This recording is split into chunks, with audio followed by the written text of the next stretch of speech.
you taught that? I don't know. Do you like vlogging? Conceptually, yes. Why only conceptually? I mean, I love filmmaking. I mean, I love kind of telling stories. Because I'm such an extrovert, it makes it tough. Because I want to either film my friends doing something interesting or others doing something interesting. But then I'm not a part of it. Or I want to be filmed. But again, then I'm not really directing. I'm kind of more acting. And so it's a weird interplay of like wanting to be a filmmaker and a vlogger. They are two very different things. Sure. Even though they are conceptually under the same umbrella of filmmaking. So Casey Neistat, though, is like, for example, a complete introvert. At the end of the day, he like happily never talk to anybody, see anybody, and just make films. That's why he's such a great vlogger. Standpoint, he can make himself. He can just film himself in all of these different ways, direct himself, and all these camera angles, and spend hours doing it by himself. Well, that's personality-wise, that's not as much me, as you know. But then it's interesting. I mean, and then you see, like, on the flip side, you see, like, David Dobrik, right, who just films his friends, but would create bits and, like, really go hard after it.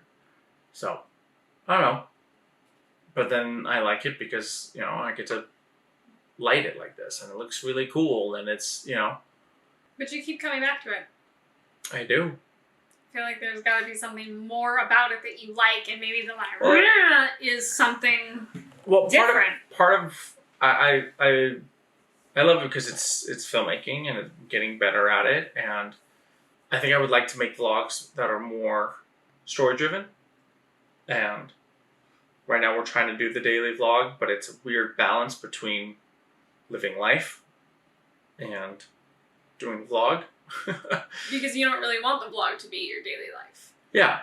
So it would be almost like I would rather have the vlogs, have individual vlogs going all at once and treat them more like mini documentaries in the sense of like the one I did today that came out, the one of my daily habits or like habits to build for 2023. I could have shot that much more interestingly. Could have made it visually a lot better where I'm showing the different things as I'm doing them and really demonstrating it and giving a much better visual storytelling than just talking to a camera. And I think that's part of the frustration with doing the vlog at this level is the inability to, this is the being stuck at home. And, you know, there's only so many places I can go in these four walls to shoot this to make it more interesting. Where Casey, for example, had the city of New York. So he could just jump out on a boosted board and be going around New York and do that. It's an interesting, just trying to find my way still. I mean, again, that's like, it's not like, even if somebody lived in the boonies, it's not like they couldn't go out and do something. Totally. I mean, people do that all the time. Exactly. There are people who are, you know, doing the off-grid life and vlogging that and doing the nomadic traveler and vlogging that and 100%. But it comes down to storytelling. Sure. And the effort to make that video worth telling. Yeah. And it's a combination of like what. Yeah. Yeah. I mean, obviously daily vlogging takes work. Yeah. It's not easy. But you kind of want to keep doing it? I think so. There's something, it feels like working out and going to the gym. Where it feels like I'm having to like actually go lift weights. You know, going to the gym is not fun. It's not fun to like push the body and to make it work out. And that's what kind of daily vlogging feels like for me. Where it feels like I'm literally having to work out. And so it's frustrating, you know, that's what you're hearing as my wife, like just the moans and groans of going to the gym. I don't want to go to the gym today. Okay, I'll go to the gym today. I need to go to the gym. See, that's why I thought it was a good idea for you to do it. And why I pushed you to keep going even when you're like, I don't want to. Like building the habit, because it's a work habit. 100%. It's not just like a life habit of, I don't know, eating healthier or something. And it does take a lot of work on top of everything else. And being that it's not a thing that you're getting paid for, that even more so, how do you take something that's, say, a passion and push yourself to put in as much time as humanly possible to make the best product that you can around everything else for an extended period of time until it gets a little bit easier. And you figure out what to turn it into, because you hear about these guys who, like, who was it, Nolan, who had a full-time job and then would spend every weekend it's Christopher Nolan. Following, right? Yep.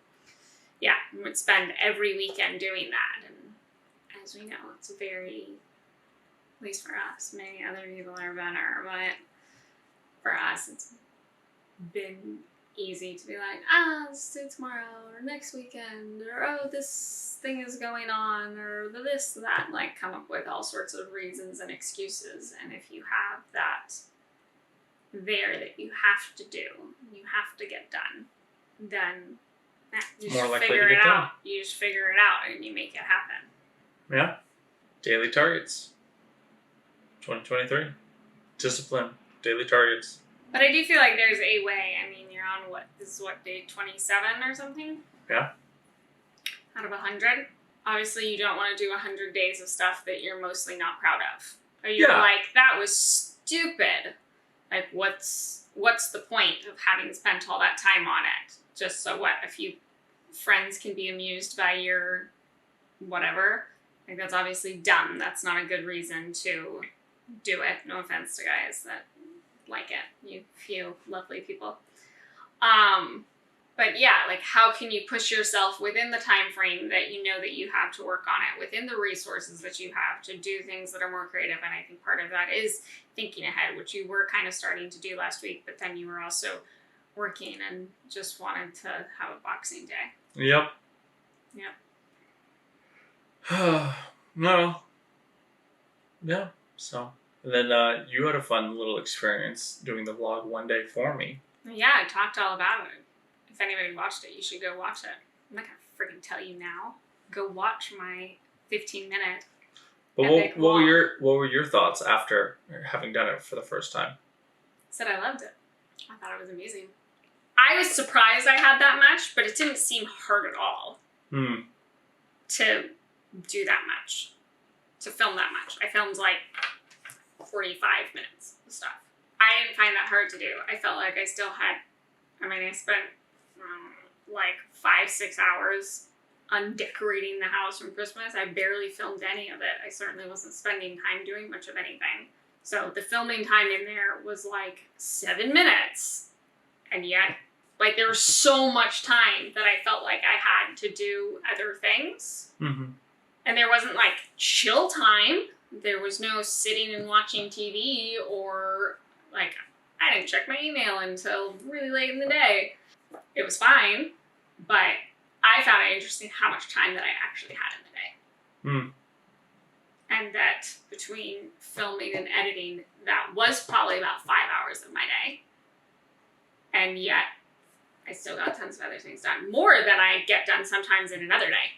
Sure. So I found that interesting.